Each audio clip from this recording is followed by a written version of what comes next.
সেই মনের মানুষকে বড় দিয়ে আমাদের ভারতীয় সংগঠন আমাদের সম্মানীয় অতিথির হাত দিয়ে হলে সাথে বলবো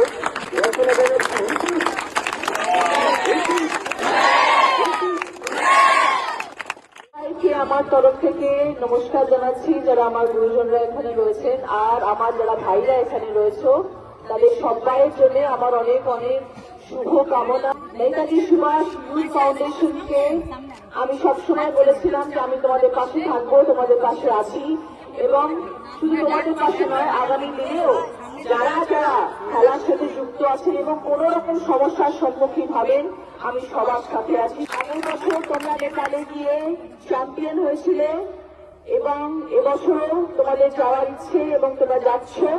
আমার তরফ থেকে অনেক অনেক শুভেচ্ছা এবং আগামী দিনেও তোমরা যা যা ম্যাচ খেলার জন্য যাবে সবেতে তোমরা বিজয়ী হয়ে আসবে, এটাই আমার আশা।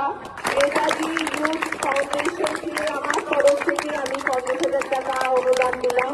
হুগলি জেলাতে যারা যারা খেলছেন এবং তোমাদের স্পেশালি তোমাদেরকে নিয়ে আমার লিখিত চিঠি দেওয়া আছে যাতে ওদের আগামী দিনে কখনো কোনো অসুবিধে না হয় এবং আর্থিকভাবে যাতে আমরা সবসময় তোমাদের পাশে থাকতে পারি, অনুদান করতে পারি এবং সাপোর্ট করতে পারি, সেই হিসেবে আমার ক্রীড়া দপ্তরকে চিঠি দেওয়া।